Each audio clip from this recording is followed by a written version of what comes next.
नमस्कार, your money में आप सभी का स्वागत है। मैं हूं सुमित और योर मनी, जहां पर हम बातचीत करते हैं आपके पर्सनल फाइनेंस से जुड़े हुए सवालों पर, पर्सनल फाइनेंस से जुड़े हुए आपके हर एस्पेक्ट पर और कई सारी निवेश की रणनीति पर, जिसके जरिए भी आप इस कार्यक्रम का हिस्सा बन सकते हैं और हमारे जानकारों से अपने जो फ्यूचर के गोल्स हैं उन्हें अचीव करने में मदद भी ले सकते हैं।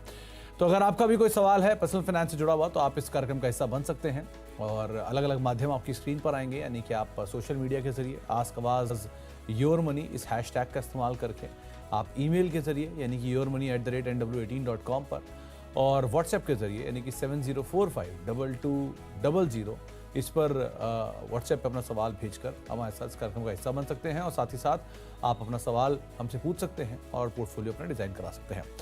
हर बार की तरह हमारे साथ एक और जानकार आज मौजूद हैं। आज मनी फ्रंट के co founder and CEO Mohit Gang sir मौजूद हैं, जिनसे हम बातचीत करने वाले हैं आपके सवालों को लेकर, और साथ ही साथ हम बातचीत करेंगे अलग अलग पहलुओं को लेकर जो उन सवालों से निकलते हुए दिखाई पड़ेंगे। मोहित सर, नया चश्मा लिए, बजट का बड़ा भारी भरकम बेनिफिट लग रहा है। तो सुमित, देखिए अभी बजट में जो बचा है टैक्स वैक्स देने के बाद, उसमें डॉक्टर ने भी अपना बिल पकड़ा दिया और बोला कि अगर अभी आपने अपनी नजरें नहीं बदली तो बहुत देर हो जाएगी। तो अब हाँ। क्या करें, नजर बदल नहीं, के मुझे देखा। लगा कि वो बजट के फाइन प्रिंट पढ़ने, नहीं मुझे लगा बजट के फाइन प्रिंट पढ़ने के लिए और तेजी देखने के लिए नया चश्मा खरीदा आपने। उसमें नंबर जरूर बढ़ जाएगा सुमित, बजट लगते ही। इतना ज्यादा फाइन प्रिंट मैंने कभी नहीं देखा किसी बजट में। जितनी ज्यादा पढ़ाई इस बार करनी पड़ी है, उतनी शायद कभी नहीं करनी पड़ी। चलिए, तो अब सवाल जवाब का सिलसिला शुरू करते हैं और बातचीत करते हैं कुछ सवालों पर भी। सबसे पहले सवाल के लिए तनय जी हमारे साथ मौजूद हैं बेंगलुरु से बातचीत करने के लिए। तनय जी नमस्कार, सवाल पूछिए। चलिए, शायद संपर्क टूट गया है। उनका सवाल हमारे सामने है। तनय जी ने जो सवाल भेजा है, उनके बेंगलुरु से, 26 साल उनकी उम्र है, 6 फंड में करीब करीब 6.7 लाख रुपीस के आसपास का एक मुश्त निवेश है और ये 2 साल से निवेशित हैं। अभी इन्होंने अपनी SIP रोक दी है, नए फंड में निवेश करने की सलाह मांग रहे हैं। 8 साल में 1 करोड़ का लक्ष्य साध रहे हैं। पोर्टफोलियो में कौन से फंड्स को रखें, किन को निकालें। SIP बंद की है, जिसमें उन्होंने HDFC मल्टी कैप फंड है, कोटक इमर्जिंग इक्विटी फंड है, पराग पारिक फ्लेक्सी कैप फंड है, इन्वेस्को के फंड है, बाकी डिटेल भी मोहित सर को हमने भेजी है। तो मोहित सर, इंटरेस्टिंग है, इन्होंने शायद बाजार की तेज़ी को देख के अपने फंड्स में निवेश रोक दिया होगा, लेकिन ये फिर से पूछ रहे हैं कि नया निवेश कहाँ करें। और अभी करीब करीब 7 लाख रुपए के आसपास पैसा इकट्ठा हो चुका है, क्या करना चाहिए ना? देखिए तनय जी, सबसे पहली बात तो यह है कि सिप आपको रोकना नहीं चाहिए था, अन्यथा कुछ ऐसी सर्कमस्टेंसेस आ जाएं जो शायद हमें नहीं पता हो। बट सिप का जो मेन उद्देश्य होता है वो यही है कि आपका जो डिसिप्लिन है वो बना रहे। सिप कोई भी आपका वेल्थ क्रिएशन टूल नहीं होता है, वो एक अक्यूमुलेशन टूल होता है। पहले 5-10 साल जब आप सिप करेंगे तो शायद आपको बहुत ज्यादा उसमें बढ़ोतरी नहीं दिखे, आपको शायद इतना मजा भी नहीं आए, आपको शायद पता भी ना चले कि आपका वेल्थ किस तरह से ग्रो कर रहा है। बट धीरे धीरे जब एक बहुत अच्छा पोर्शन अक्यूमुलेट हो जाता है, उसके बाद जब कोई मार्केट साइकिल आता है, तब आपको समझ आता है कि वो सिप आपको कितना पैसा कमा के देता है। तो ये तो रही बात सिप की। तो मेरी एक सबसे बड़ी राय आपको ये रहेगी कि आगे कोशिश करिए कि अपने सिप को पूरी तरह से कभी मत रोकिए। जरूरत हो तो थोड़ा कम कर दीजिए, बढ़ा दीजिए, कुछ कर दीजिए, पर रोकिए मत। जहां तक आपके लक्ष्य का सवाल है, 1 करोड़ का लक्ष्य अगर आपको हासिल करना है तो आपको 50,000 रुपए की SIP करनी पड़ेगी। 12% का रिटर्न में यहाँ पर अज्यूम कर रहा हूं। आप चाहें तो 40,000 रुपए से भी शुरू कर सकते हैं 8 साल के लिए, और उसको 10% से स्टेप अप कर सकते हैं, तब भी आप अपने कॉर्पस को हासिल कर लेंगे। क्योंकि आपके पास समय अवधि ज्यादा है, 8 साल 10 साल का आपका समय अवधि है, आप अपने पोर्टफोलियो में एक अच्छा स्मॉल कैप फंड भी शामिल कर सकते हैं, जो मुझे लगता है आपके पोर्टफोलियो में अभी नहीं है। यहाँ पर आप चाहें तो बंधन स्मॉल कैप फंड का शुमार कर सकते हैं। और प्योर लार्ज कैप में मेरी राय ये रहेगी कि आप एक अच्छा निफ्टी इंडेक्स फंड अपने पोर्टफोलियो में शामिल कर ले। बट अदरवाइज पोर्टफोलियो में स्कीम लेवल पे कोई बदलाव की जरूरत नहीं है। काफी अच्छे स्कीम्स आपने सेलेक्ट कर रखे हैं। सिर्फ कोशिश आपको यही करनी है कि अपने SIP को रुकने ना दीजिए। तो SIP को मत रोकिए और जो फेर बदल आपको बताए गए हैं उसे फॉलो करिए। बाकी सब कुछ सही है, कुछ कुछ बदलाव की ज़रूरत है। और जब आप बहुत लंबे अवधि के लिए जाते हैं तो एक बाजार की तेज़ी, 2 बाजार की तेज़ी इतना मायने रखती नहीं है, अगर आप बहुत लंबी अवधि के लिए होते हैं तो। आगे बढ़ते हैं और कुछ और दर्शकों से बातचीत कर लेते हैं। हमारे साथ अब गुरु मौजूद हैं बातचीत करने के लिए, गांधीधाम गुजरात से। गुरु जी नमस्कार। नमस्कार सर। नमस्कार गुरुजी, क्या सवाल है आपका? सर मेरे पास 8 फंड चालू है सर। और सर मैं 2-2 हजार का SIP चालू है सर। और मैं पूछना चाहता हूँ सर, मेरे पास बंधन और पॉकेट फंड है ओके। सर, तो वो अंडर परफॉर्म कर चल रहा है सर 1-2 साल से। ओके, तो सर गुरुजी ये जो आप निवेश कर रहे हो, करीब 8 साढ़े 8 लाख रुपए इकट्ठे किए हैं आपने, इसकी ड्यूरेशन क्या है? कब से आप निवेश कर रहे हो? कब से SIP कर रहे हो? वैसे लॉकडाउन टाइम से चालू है सर, 3-4 साल के आसपास हुआ। ओके ओके, तो 3-4 साल का समय और करीब करीब साढ़े 8 लाख रुपए की पूंजी इकट्ठी हो चुकी है। आपने बताया कि आप 20 साल में 3 करोड़ का लक्ष्य साध रहे हैं, राइट? जी सर। चलिए, तो क्या करना चाहिए? मोहित सर, इनके 32 साल इनकी उम्र है, करीब करीब 16,000 रुपये की SIP चल रही है और साढ़े 8 लाख रुपए कॉर्पस में इकट्ठे हो चुके हैं। इनके फेवर में टाइम है, करीब 20 साल इन्होंने रखी है अवधि, तो 3 करोड़ का लक्ष्य हासिल करने में दिक्कत तो ज़्यादा नहीं होनी चाहिए। क्या क्या फेरबदल की ज़रूरत है? क्योंकि अब तक जो इनके फंड्स हैं उसमें 2 तो स्मॉल कैप ही हैं, तो इसीलिए एक बढ़िया तेज़ी दिख रही है वहाँ के मूव में, मार्केट के मूव में। आप कैसे देख रहे हो? बढ़िया मिड कैप स्मॉल कैप को अगर हटा के देखूं या बाकी अदरवाइज फेरबदल करके देखूं, कितना इजी है अचीव होना गोल इनका? अ, तो गुरुजी देखिए, जहाँ तक आपके लक्ष्य का सवाल है, लक्ष्य आप हासिल कर लेंगे। हालाँकि 3 करोड़ बड़ी रकम है, 20 साल के लिहाज से भी अगर मैं देखूँ और 12% की दर अज़्यूम करूँ, तो आपको 5% से अपने SIP को हर साल बढ़ाना होगा, 5 से 10%, तब आप अपना लक्ष्य हासिल कर लेंगे। अन्यथा जो 16,000 का SIP है स्टैंड अलोन और आपका जो अभी का पोर्टफोलियो, दोनों को अगर मैं मिला लूँ और 12% से रेट को अज़्यूम करूँ, तो शायद आप थोड़ा शॉर्ट रह जाएँगे अपने लक्ष्य से। बट अगर आप सालाना स्टेप अप करेंगे, तो स्टेप अप एक मैजिकल तरीके से काम करता है और बहुत बड़ा स्टेप अप नहीं बोल रहा हूँ मैं आपको, सिर्फ 5% का स्टेप अप बोल रहा हूँ। स्टेप अप छोटा इसलिए क्योंकि आपके पास समय अवधि बहुत है, 20 साल काफ़ी अच्छा समय है आपके पास में, तो आप अपने लक्ष्य को ज़रूर हासिल कर लेंगे। देखिए, आपका जो पोर्टफोलियो है वो बहुत ही small cap, mid cap heavy portfolio है। आपने कोविड के टाइम पे शुरू किया इस पोर्टफोलियो को, बहुत ही सही टाइम पे आपने अगर मिड और स्मॉल कैप के पोर्टफोलियो को खड़ा करना शुरू कर दिया, तो बहुत अच्छी साइकिल मार्केट की आपने पकड़ी है और काफ़ी अच्छी तरीके से आपने साइकिल को भुनाया भी है, बहुत अच्छे रिटर्न्स भी बनाए हैं आपने। तो फंड्स का जो चुनाव है, वो बहुत अच्छा है, कहीं कोई दिक्कत नहीं है। बट मुझे लगता है किसी भी एक पोर्टफोलियो में एक अच्छा लार्ज कैप, फ्लेक्सी कैप होना बहुत अहम है, बहुत आवश्यक है। तो थोड़ा-सा लार्ज कैप का पोर्शन और फ्लेक्सी कैप का पोर्शन आप अपने पोर्टफोलियो में बढ़ाइए। जहाँ तक आपने एक स्पेसिफिक सवाल किया है बंधन फ़ोकस्ड फंड को लेकर, तो देखिए, बंधन फ़ोकस्ड फंड का परफ़ॉर्मेंस जो रहा है वो उतना ख़ास नहीं रहा है। पीयर ग्रुप और अपनी कैटेगरी में अगर मैं 1 साल, 3 साल, 5 साल के दायरे पे भी इस फंड को देखूँ और परखूँ, तो थोड़ा-सा अंडर परफ़ॉर्मिंग रहा है ये फंड। बहुत बड़ा AUM भी नहीं है, कुछ 1600 करोड़ का AUM है और जो रेशियोज़ हैं, रिस्क रेशियोज़, वो भी बहुत फ़ेवरेबल नहीं है इस फंड के सुमित। और दूसरी बात ये है कि इसका एक्सपेंस रेशियो भी थोड़ा हायर साइड पे लगता है मुझे। तो मेरी राय ये रहेगी कि आप बंधन फ़ोकस्ड फंड में अपना SIP बंद कर दें और आप चाहें तो बंधन निफ्टी 50 इंडेक्स फंड में अपने SIP को शुरू कर दीजिए। काफ़ी अच्छा इंडेक्स फंड है, लार्ज कैप की आपके पोर्टफोलियो को दरकार है और अच्छी बात ये है कि उस इंडेक्स फंड का एक्सपेंस रेशियो भी बहुत कम है।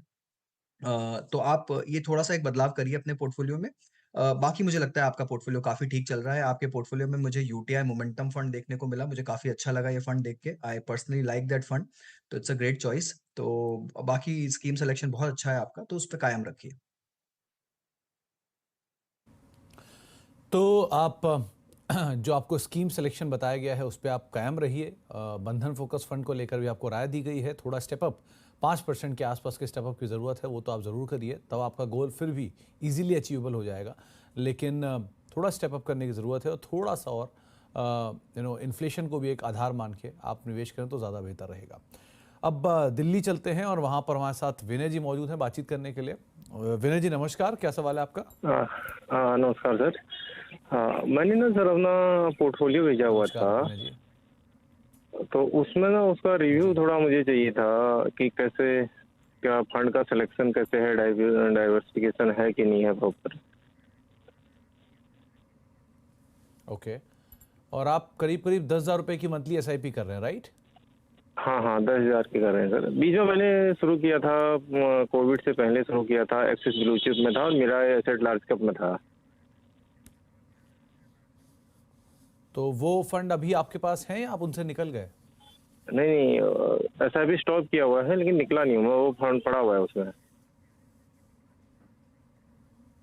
तो उन आपने एसआईपी क्यों स्टॉप की? कोई अलग वजह थी या बाजार की तेजी को देख के आप रुक गए?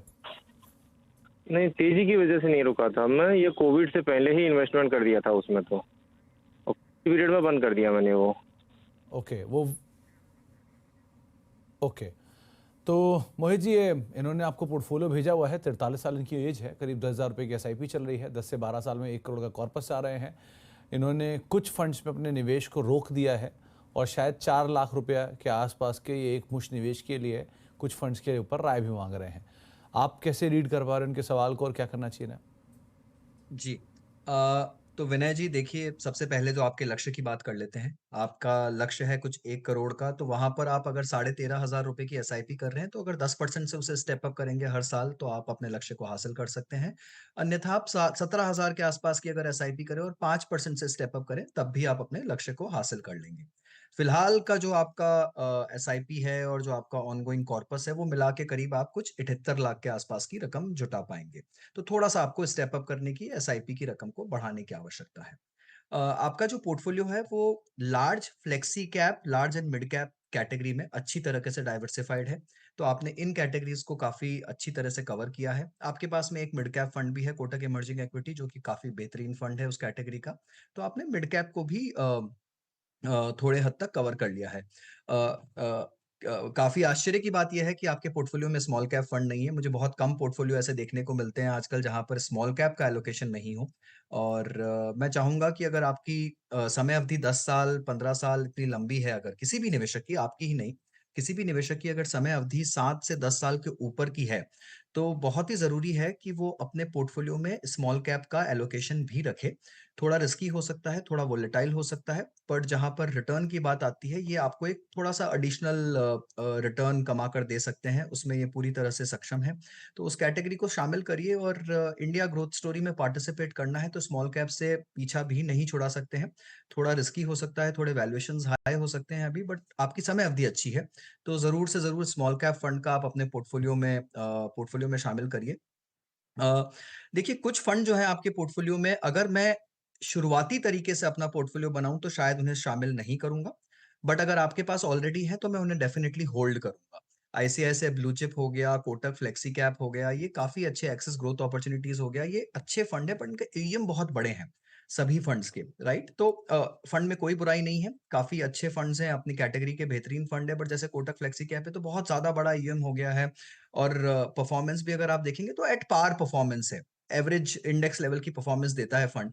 तो यहाँ पर मुझे लगता है कि काफी बार जब फंड इतने बड़े साइज के हो जाते हैं और बेसिकली लार्ज कैप की तरह ही चल रहे हैं, तो फिर क्यों ना आप एक लार्ज कैप इंडेक्स फंड को आप अपने पोर्टफोलियो में शामिल कर लें उसकी जगह। तो आप उस पर विचार कर सकते हैं कि आने वाले समय में जब आप अपनी एसआईपी को बढ़ाएं तो एक लार्ज कैप इंडेक्स फंड को शामिल करिए और स्मॉल कैप अपने पोर्टफोलियो में थोड़ा-सा बढ़ाइए। तो ये 2 चीज़ें करने से आपका पोर्टफोलियो काफ़ी स्ट्रॉन्ग हो जाएगा, ओवरऑल एलोकेशन ठीक हो जाएगा और बाकी अपनी एसआईपी को रुकने मत दीजिए, उसे चालू रखिए। तो एसआईपी को रोकने की ज़रूरत तो नहीं होती किसी भी सूरत में, अनटिल अनलेस आपके कोई और वजह ना हो। अगर बाज़ार वजह है तो एसआईपी रोकने की कोई ज़रूरत नहीं है सर, क्योंकि अगर आप 10 साल के लिए, 20 साल के लिए निवेश करते हो तो ऐसे बहुत मौके आएंगे जबकि बाज़ार अपना नया ऑल टाइम हाई बनाएगा और अपने नए ऑल टाइम मतलब साल के लोज भी शायद हिट करे। तो ऐसे बहुत सारी चीज़ें ऊपर नीचे बाज़ार में चलती रहेंगी, तो इसलिए उसका इस्तेमाल ना करें और अपनी जर्नी को कंटिन्यू करें। आप जब लंबी जर्नी में होते तो छोटे मोटे उतार चढ़ाव बाज़ार के अंदर चलते ही रहते हैं। आगे बढ़ते हैं और अब हमारे साथ त्रिपुरा से एक सवाल आया है जूड़ा देबर्मा साहब का। इन्होंने जो सवाल पूछा है, इनकी मंथली निवेश 9,000 रुपये की एसआईपी है, 15 साल में 1 करोड़ का लक्ष्य साध रहे हैं। किस फंड से निकलने की ज़रूरत है, ये सवाल पूछ रहे हैं। और जिनका पोर्टफोलियो उसमें एक मोतीलाल ओसवाल का निफ्टी इंडिया फंड है, डिफेंस इंडिया 1000 फंड है, मेरे asset large and mid cap fund है, आईसीआईसीआई प्रूडेंशियल का 50 इंडेक्स 1000 फंड है और निपॉन इंडिया का स्मॉल कैप 1000 फंड है, पराग पारिक के फंड्स हैं, एचडीएफसी के स्मॉल कैप फंड है, एसबीआई का स्मॉल कैप फंड है।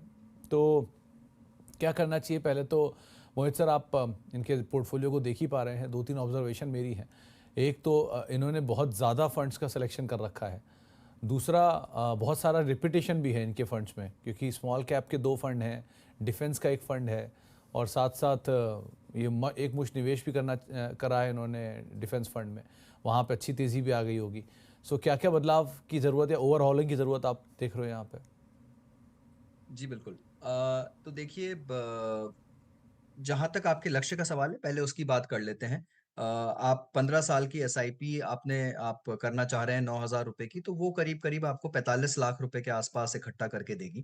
तो यहाँ पर अगर आपको 1 करोड़ का लक्ष्य हासिल करना है, तो आपको अपनी एसआईपी को एक बार 15,000 पे ले जाइए और फिर उसे सालाना स्टेप अप करिए 10% से, तो आप अपने लक्ष्य को हासिल कर लेंगे। वैसे एक गोल्डन सा बेंचमार्क भी होता है 15-15-15 का। एक अच्छा सिंपल सा फॉर्मूला है कि अगर आपकी 15,000 रुपए की एसआईपी है, 15 साल तक चलती है और मार्केट का रिटर्न अगर 15% रहता है, तो आप 1 करोड़ का लक्ष्य हासिल कर लेंगे। यहाँ पर 15% रिटर्न थोड़ा हायर साइड पे हो सकता है मार्केट का, तो थोड़ा-सा आप अपनी एसआईपी को बढ़ा देंगे, तो ये लक्ष्य हासिल हो जाता है। जहाँ तक रही आपके पोर्टफोलियो की बात, तो जैसा सुमित ने भी कहा कि थोड़े से फंड मुझे भी ज़्यादा लग रहे हैं। हर कैटेगरी में 2-2 3-3 फंड होने की आवश्यकता नहीं होती किसी भी पोर्टफोलियो में। ओवरऑल वो रिपिटेशन ही हो जाता है। राइट, पर स्मॉल कैप कैटेगरी में अगर आपने 2 फंड ले रखे हैं तो वो ठीक है। उसमें कहीं इतनी गलत बात नहीं है, क्योंकि स्मॉल कैप का यूनिवर्स थोड़ा बड़ा है, 250 स्टॉक्स का यूनिवर्स होता है। यहाँ पर आपने 2 बहुत अच्छे फंड ले रखे हैं, एचडीएफसी स्मॉल कैप और एसबीआई स्मॉल कैप, तो दोनों काफ़ी ही अच्छे फंड है अपनी कैटेगरी के, तो उसमें कहीं खराबी नहीं है। आपने निप्पॉन स्मॉल कैप भी ले रखा है, 3 फंड थोड़े ज़्यादा हो जाते हैं, तो आप चाहें तो इन्हें 2 में कंसोलिडेट कर सकते हैं। आपके पास में एक प्रू निफ्टी 50 इंडेक्स फंड है, ये मुझे बहुत अच्छा एलोकेशन लगा। लार्ज कैप में आपने एक ही फंड ले रखा है, पर आपने इंडेक्स फंड ले रखा है, तो आपने एक तरह से पूरा लार्ज कैप कैटेगरी कवर कर लिया। जब आप एक इंडेक्स फंड शामिल कर लेते हैं अपने पोर्टफोलियो में, तो आप ये मानकर चलिए कि आपको फिर उस कैटेगरी में किसी और फंड की आवश्यकता नहीं है। आपने अच्छी तरह से उस कैटेगरी को रिप्रेजेंट कर लिया है। लार्ज एंड मिड कैप और फ्लेक्सी कैप फंड भी काफ़ी अच्छे हैं। तो स्कीम सिलेक्शन जो आपने किया है, वो बहुत बेहतरीन है। डिफेंस फंड आपने अभी नया एनएफओ सब्सक्राइब किया है मोतीलाल का। देखिए, अगर मैं नई तरीके से एक पोर्टफोलियो बनाता, तो शायद इस लेवल पर डिफेंस में जाने की सलाह नहीं देता, बट अब आपने निवेश कर दिया है, तो ये कहना भी गलत होगा कि कोई अच्छी तरह से प्रिडिक्ट नहीं कर सकता कि चाहे कितने भी हाई वैल्यूएशंस पे हो, किस ऊँचाई पे मार्केट और जा सकता है, उसका अनुमान लगाना मुश्किल है। पर फिर भी मुझे लगता है कि डिफेंस जो कैटेगरी है, एज़ अ सेक्टर है, उसके जो वैल्यूएशंस हैं वो बहुत हद तक अनरीज़नेबल हो चुके हैं।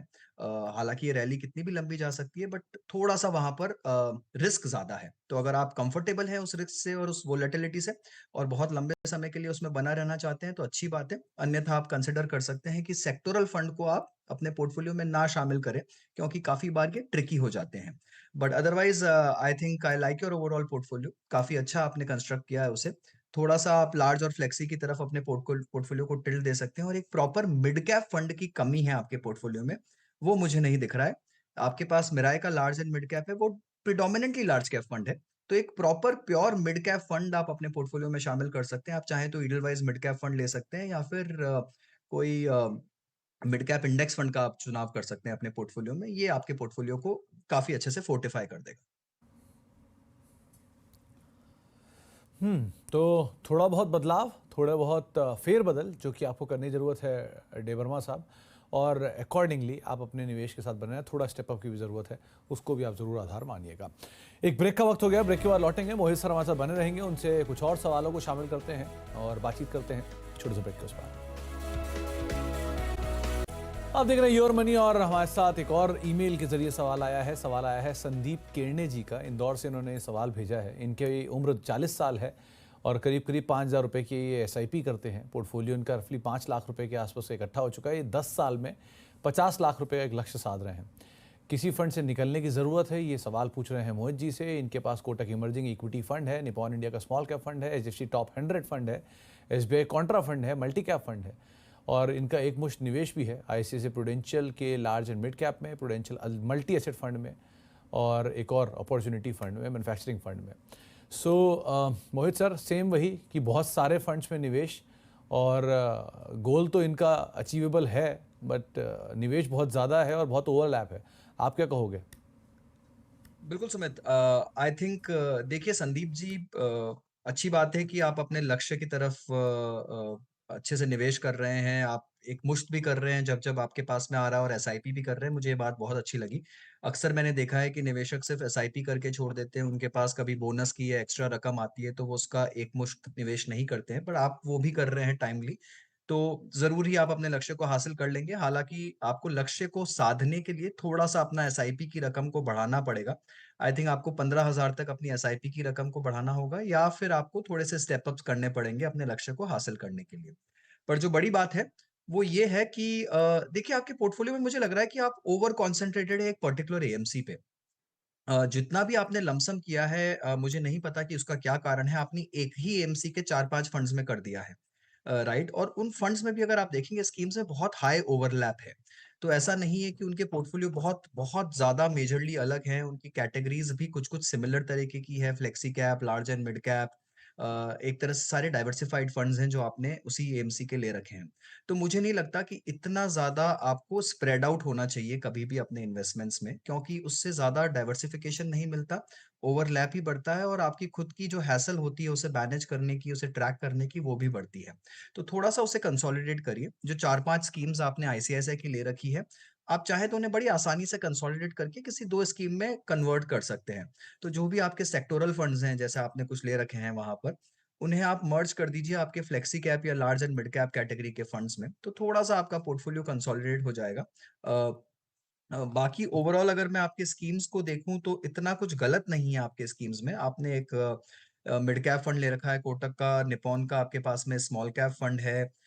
एसबीआई के भी आपके पास में 2 फंड है, उसकी भी आवश्यकता नहीं है। कॉन्ट्रा और मल्टी कैप में भी थोड़ा ओवरलैप है एसबीआई में, हालाँकि प्रदर्शन दोनों का काफ़ी अच्छा रहा है, तो आप चाहें तो इसे रख सकते हैं। बट अगेन थोड़ा-सा आप अपनी एसआईपीज़ को कंसोलिडेट कर सकते हैं, पोर्टफोलियो को छोटा और सिम्प्लीफाई कर सकते हैं। फोकस ये रखिए कि सारी कैटेगरीज़ को कवर कर लें। Large cap, flexi cap, mid cap, small cap. Focus ये मत रखिए कि आप कितने ज़्यादा थीमेटिक फंड इकट्ठे कर रहे हैं, कितने नए नाम डाल रहे हैं, कितने नए एनएफओज़ में निवेश कर रहे हैं, उससे कुछ फ़ायदा नहीं होता है। तो कोशिश करिए कि थोड़ा कंसोलिडेट करके सिर्फ़ 4 या 5 कैटेगरीज़ में कुल मिलाकर 5 से 8 फंड के बीच में अपने पोर्टफोलियो को जमाइए, तो वो काफ़ी अच्छा रहेगा। बाकी ओवरऑल स्कीम्स में कोई बुराई नहीं है but I would still want some consolidation. जी। तो थोड़ा कंसोलिडेशन की ज़रूरत है, स्कीम खराब नहीं है लेकिन बहुत ज़्यादा है, तो थोड़े से कंसोलिडेशन कर लीजिए, वो ज़्यादा बेहतर रहेगा। कहाँ से निकलना है, कहाँ बने रहना है, वो आपको ऑलरेडी मोहित सर बता चुके हैं। बहुत बहुत शुक्रिया मोहित सर हमारे साथ मौजूद रहने के लिए और आज सभी दर्शकों के सवालों के जवाब देने के लिए और नए चश्मे से, पैनी नज़र से सबके सवालों को ठीक से देखने के लिए और उनके ठीक से जवाब देने के लिए। जाते जाते जो टॉप 4 फंड है वो आपकी स्क्रीन पर आएंगे मोहित सर की तरफ से, जहाँ पर आप नए निवेश करना चाह रहे हैं, नए निवेश की शुरुआत करना चाह रहे हैं, तो इनके ज़रिए आप निवेश की शुरुआत कर सकते हैं। फिलहाल अब योर मनी को यहीं